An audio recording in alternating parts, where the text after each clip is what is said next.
अस्सलाम वालेकुम व्यूअर्स, कैसे हैं आप लोग? सब ठीक है, उम्मीद है खैरियत से होंगे। तो हमारी जो सीक्वेंस सीरीज़ चल रही थी इम्पॉर्टेंट टॉपिक्स की, जिसके अंदर हम ख़ास तौर पर जो बोर्ड की तरफ से असाइन किया गया है पेपर, मॉडल पेपर, उसको हम सॉल्व कर रहे थे। तो आज उसी के सिलसिले की एक नेक्स्ट वीडियो है। जैसा कि मैंने आपसे कहा था कि आप एक वीक में एटलीस्ट आपको 3 वीडियोस मिल जाएंगी। तो अभी भी एक स्टूडेंट की रिक्वेस्ट के ऊपर फिर मैंने ये डॉपलर इफेक्ट का टॉपिक स्टार्ट किया। और आप सबको मालूम है कि डॉपलर इफेक्ट काफ़ी ज़्यादा पेपर पॉइंट ऑफ व्यू से इम्पॉर्टेंट है। आज हम डॉपलर इफेक्ट को बहुत ही आसान और अच्छे तरीके से समझने की कोशिश करेंगे, जिसके अंदर आपको इसके अंदर जो भी बोर्ड पे लिखे हुए नोट्स हैं, अगर आप ये भी बनाएंगे तो आपको समझ में आ जाएगी। ठीक है इंशाल्लाह ताला। तो साथ साथ आप लोग कॉपी पेंसिल अपने पास रखें ताकि इसको नोट भी करते जाएं और आपको चीज़ें समझ भी आ जाएं। और अगर कोई चीज़ आपको नहीं भी समझ में आए तो आप लोग कमेंट सेक्शन में सवाल पूछ सकते हैं, या उसके अलावा भी व्हाट्सएप पे आप सवाल पूछ सकते हैं ताकि आपको अगली नेक्स्ट वीडियो उसी से रिलेटेड टॉपिक की जो है वो बनाई जाए। ठीक है, तो चलते हैं अपने टॉपिक की तरफ, Doppler effect. As the name indicate, अब डॉपलर भी हमें मालूम है कि एक साइंटिस्ट हैं जिन्होंने बेसिकली फ्रीक्वेंसी और वेवलेंथ के वेरिएशन को स्टडी किया है। और इसकी जो एप्लीकेशन है ख़ास तौर पे हमें कहाँ पे मिलती है? मेडिकल साइंस के अंदर मिलती है, जब रेडिएशंस को हम इम्पोज करते हैं ह्यूमन बॉडी के ऊपर। ठीक है, तो फॉर एग्जांपल अगर हमने एमआरआई करना है, सीटी स्कैन करना है, अल्ट्रासाउंड करना है, या इसके अलावा दीगर जितने भी टेस्ट होते हैं जो कि ह्यूमन बॉडी से रिलेटेड हैं, या उसके अलावा मेटल डिटेक्शन के लिए और डिफरेंट सोर्सेज को, जो ज़मीन के अंदर मिनरल्स हैं उनको आइडेंटिफाई करने के लिए भी हम डॉपलर इफेक्ट का इस्तेमाल करते हैं। राइट,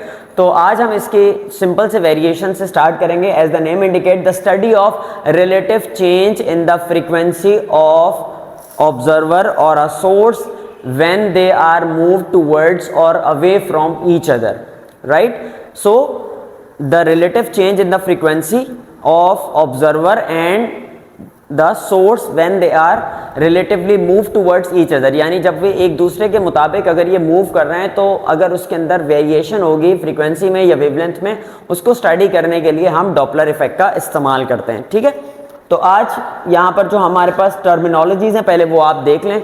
फ्रीक्वेंसी एफ, और इसका यूनिट हमें मालूम है हर्ट्ज में होता है। वेलोसिटी वी, वेलोसिटी को हम वी से रिप्रेजेंट करते हैं, इसका यूनिट मीटर पर सेकेंड में होता है। वेवलेंथ को हम लैम्डा से मेजर करते हैं, इसका यूनिट मीटर में होता है। और वेलोसिटी ऑफ साउंड जो है हमें मालूम है कि ये कितनी होती है, 332 मीटर पर सेकेंड। तो v s is the velocity of sound and v naught is for the velocity of observer. तो मैं यहाँ पे लिख देता हूँ, वी नॉट किसके लिए है? वेलोसिटी ऑफ ऑब्जर्वर के लिए, ताकि आप लोग ये टर्मिनोलॉजीज को याद रख लें। Velocity of observer, right. तो is called as a Doppler effect. It has certain cases, इसके मुख्तलिफ किस्म के केसेस हैं हमारे पास। उसमें सबसे पहले आ जाता है, पहली बात तो ये है जब ऑब्जर्वर और सोर्स दोनों क्या होंगे? स्टेट ऑफ रेस्ट में होंगे। ठीक है, जब ऑब्जर्वर और सोर्स दोनों क्या होंगे? स्टेट ऑफ रेस्ट में होंगे। तो उसमें क्या वेरिएशन आएगी? ऑब्वियस सी बात है, जब कोई पोजीशन चेंज नहीं हो रही, मूवमेंट नहीं हो रही, कोई ऑब्जेक्ट की मूवमेंट नहीं हो रही, उसमें कोई मूवमेंट नहीं है, तो दोनों में कोई वेरिएशन नहीं आएगी। ना तो फ्रीक्वेंसी में कोई वेरिएशन आएगी, ना ही वेवलेंथ में। तो हम यहाँ पे क्या लिखेंगे? Case 1, when both are in rest, यानी ऑब्जर्वर हमने यहाँ पे एरो से रिप्रेजेंट कर दिया। आप डायग्राम पेपर में बिल्कुल सिंपल सी बनाएं, कोई आपको ये नहीं कि आप बंदा बनाना सीख रहे हैं उसमें अपना टाइम वेस्ट कर रहे हैं। यूं आपने टाइम वेस्ट नहीं करना, आपने सिंपल एरो लिख दिया, उसके ऊपर आपने बता दिया ये ऑब्जर्वर है और ये आपने लिख दिया सोर्स है। दोनों क्या है? स्टेट ऑफ रेस्ट में है। सोर्स एस से होती है, ऑब्जर्वर ओ से होता है। That's very simple. ये आपने स्पीकर की तरह से एक डायग्राम बना दी जिसमें आपको पता चल रहा है कि भाई यहाँ से सोर्स एमिट आउट हो रही है और वहां पे ऑब्जर्वर जो है वो उसको क्या कर रहा है? रिसीव कर रहा है। Now when the observer and source both are in the state of rest, the observer will hear the sound of same frequency as f is equal to v upon lambda. बहुत ही अहम symbol है जो हमने याद रखना है, जो कि फ्रीक्वेंसी, वेलोसिटी और वेवलेंथ को आपस में रिलेट करता है। राइट, इसी तरीके से हम इसका सेकेंड केस पर आते हैं। यहाँ पे सेकंड केस है, when observer move toward the stationary source. अब क्या हो रहा है? ऑब्जर्वर जो है वो मूव कर रहा है टुवर्ड द स्टेशनरी सोर्स, यानी सोर्स क्या है? रुकी हुई है, लेकिन ऑब्जर्वर उसकी तरफ जा रहा है। इसकी एग्जांपल आप कंसिडर कर लें कि एक जगह पे फॉर एग्जांपल मौजूद है, सायरन हो रहा है और सारे के सारे ऑब्जर्वर जो हैं वो उसकी तरफ बढ़ रहे हैं। या आप समझ लें कि बेल होती है, सुबह सुबह बेल कॉलेज में असेंबली की बेल होती है, तो बेल बज रही है तो सारे के सारे ऑब्जर्वर्स क्लासेस में से निकल के वहाँ पे असेंबली ग्राउंड की तरफ जमा हो रहे हैं। This is called the example, this is the example of when observer move toward the stationary source, right. और इसके अलावा अगर एम्बुलेंस रुकी हुई है तो एम्बुलेंस की तरफ गाड़ी बढ़ रही है, एम्बुलेंस के अंदर हुटर लगा हुआ है, हुटर की आवाज़ आपको आ रही है, तो जैसे जैसे आप हुटर के करीब जाते चले जाएंगे आपको आवाज़ ज़्यादा आना स्टार्ट हो जाएगी, राइट। तो यहाँ पर भी हमारे पास यही है, it will hear the sound with the high frequency and the relative frequency will be written as f is equal to v observer plus v sound, velocity of sound upon lambda. और lambda हमें पता है किसके बराबर होता है, v observer upon f के बराबर होता है। इसको हमने इक्वेशन 2 का नाम दे दिया, इसको आपने 1 का नाम दे दिया। अब जब हम लैम्डा की value in terms of velocity और फ्रीक्वेंसी पुट करेंगे तो ये आ जाएगा v not upon f। f को जब आप ऊपर शिफ्ट कर देंगे तो f ऊपर जाके क्या हो जाएगा, सिंपल मल्टीप्लाई हो जाएगा, यहाँ पे जाके मल्टीप्लाई हो जाएगा, तो f ऊपर जाके मल्टीप्लाई हो गया, v naught plus V S upon v naught as it is आ गया। So this is the variation of frequency and as we can see that velocity of observer is added in the velocity of sound, so it means that the observer will hear the frequency of the sound in a higher way, right. The observer will hear the sound frequency of sound greater as compared to that when he was stationary, when he or she was stationary, and when he or she is moving towards the stationary source, so it will hear the frequency of sound with the high frequency, right. Then we are having case number 3, as the observer move towards, and in the third case the observer move away from the source.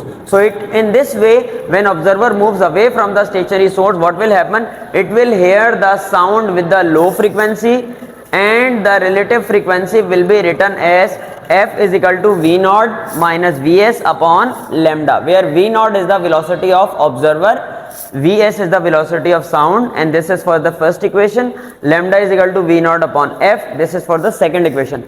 Put 2 in 1, यानी हम क्या करेंगे, 2 equation को 1 में put कर देंगे, तो lambda is equal to v naught upon f, f ऊपर जाके मल्टीप्लाई हो गया। बस यहाँ पे सिंपल आपको सब्ट्रैक्शन के साइन का जो है वो फर्क नजर आ रहा है, ठीक है। अब फोर्थ केस में जैसे कि हमने पहला वाला केस हमने पढ़ा था कि दोनों सोर्स और ऑब्जर्वर दोनों का है स्टेट ऑफ रेस्ट में है, तो उनकी ना फ्रीक्वेंसी चेंज होगी ना ही तो वेवलेंथ चेंज होगी। अब जब हमारे पास जो सेकंड केस था उसके अंदर ऑब्जर्वर जब मूव कर रहा था टुवर्ड द स्टेशनरी सोर्स, तो उस सूरत में फ्रीक्वेंसी क्या हो रही थी, ज़्यादा हो रही थी, यानी उसको ज़्यादा आवाज़ आ रही थी, ठीक है, क्योंकि वो सोर्स की तरफ बढ़ रहा है। अब जब ऑब्जर्वर मूव अवे करेगा तो भी वो क्या कर रहा है, सोर्स से दूर जा रहे हैं, तो फ्रीक्वेंसी कम हो जाएगी, ठीक है। अब हमारे पास जो केस 4 है उसमें व्हेन सोर्स इज मूविंग, अब क्या हो रहा है, सोर्स मूव करिए। फॉर एग्जांपल मैं आपको एक एग्जांपल बताता हूँ कि हम जो है वो ट्रैफिक के अंदर मौजूद हैं, एक रोड पे मौजूद हैं और ट्रैफिक जो है वो जैम हुआ हुआ है और एक एम्बुलेंस आती है हुटर बजाते हुए, और ऑब्वियस सी बात है और काइंडनेस भी ये है कि हमें क्या करना चाहिए, हमें एम्बुलेंस को रास्ता दे देना चाहिए। हम अपनी गाड़ी साइड पे करेंगे और एम्बुलेंस को रास्ता दे देंगे, और एम्बुलेंस हमारे करीब करीब आते आते अब क्या हो रहा है, सोर्स मूव करिए टुवर्ड द स्टेशनरी ऑब्जर्वर, और जैसे ही वो हमसे आगे गुजरेगी तो आहिस्ता आहिस्ता हमें उसकी आवाज़ क्या हो जाएगी, कम होना शुरू हो जाएगी। तो जब भी सोर्स मूव करेगी उस सूरत में वेवलेंथ के अंदर चेंजिंग आएगी, तो वो वेवलेंथ जो चेंजिंग आ रही है वो हम यहाँ पे डिटरमाइन करेंगे, ठीक है। बात समझ में आ गई, एग्जाम्पल से भी बात समझ में आ गई होगी। When the source is moving towards the stationary observer, its wavelength will be altered and it can be written as lambda is equal to v upon f, v naught plus vs upon f, और f is equal to v upon lambda। तो lambda is equal to v naught plus vs, vs क्या है, velocity of sound, और v क्या है, velocity of observer, और यहाँ पे v naught upon lambda आ गया हमें नीचे नज़र। अब lambda जो है हम ऊपर को शिफ्ट कर देंगे तो lambda dash is equal to v naught velocity of observer, vs velocity of sound and v naught is the velocity of observer, जो डिनोमिनेटर में आ रहा है, जबकि लैम्डा ऊपर जाके इसके साथ मल्टीप्लाई हो जाएगा, क्योंकि जब सोर्स मूव कर रही है भले वो अवे हो भले वो टुवर्ड्स हो, दोनों केसेस में वेवलेंथ में ही चेंजिंग आएगी, ठीक है। यहाँ तक बात क्लियर हो गई। अब हम नेक्स्ट पे चलते हैं, case number 5, when source move away from the stationary observer. तो हम यहाँ पे एरो का निशान इस तरफ लगा देते हैं, यानी सोर्स जो है वो पहले सोर्स टुवर्ड्स मूव कर रही थी ऑब्जर्वर के, अब सोर्स क्या करेगी, अवे मूव करेगी। तो ये हमारे पास सोर्स है और ये हमारे पास क्या है, observer. It will hear the sound with the lower frequency and the relative change in wavelength will be lambda is equal to v upon f. So v naught velocity of observer minus vs velocity of sound divided by frequency.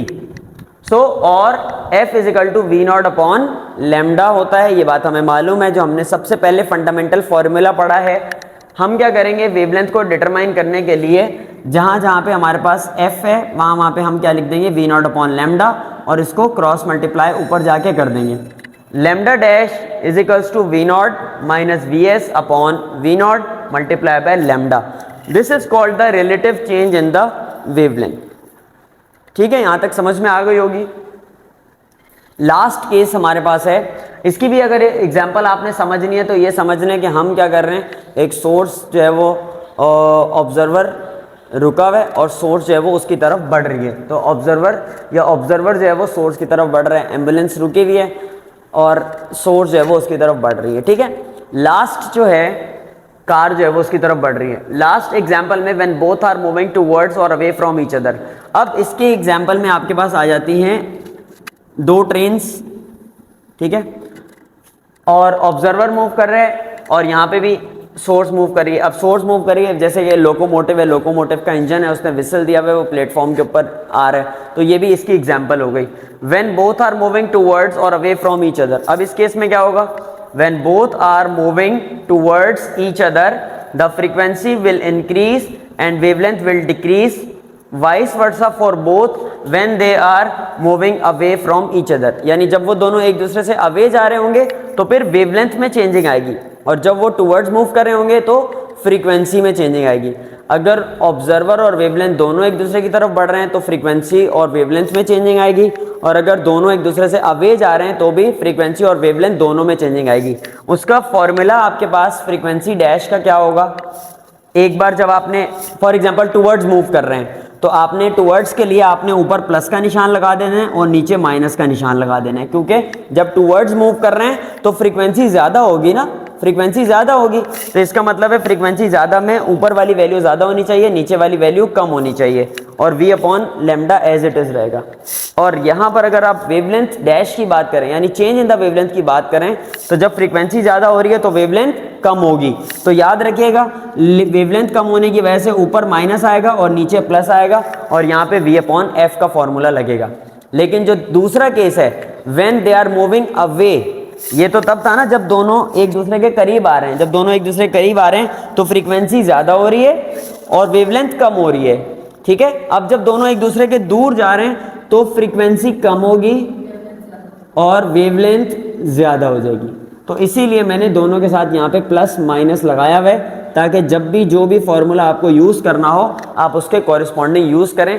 ख़ास तौर पे ये जो train की जो frequency होती है, जो विसल की जो फ्रीक्वेंसी होती है, साउंड होती है, उसके लिए न्यूमेरिकल में आता है. ये पेपर पॉइंट ऑफ व्यू से बहुत इंपॉर्टेंट है. इसका न्यूमेरिकल भी आप लोगों ने लाजमी कर लेना है. मैं कोशिश करूंगा इंशाल्लाह ताला नेक्स्ट किसी वीडियो के अंदर आपको इसका एक न्यूमेरिकल भी सॉल्व करके भेज दूं. ठीक है, अगर आपको समझ में आ गया अच्छे तरीके से तो ठीक है, नहीं समझ में आया तो दोबारा सवाल पूछने. ठीक है, थैंक यू सो मच. अस्सलाम वालेकुम.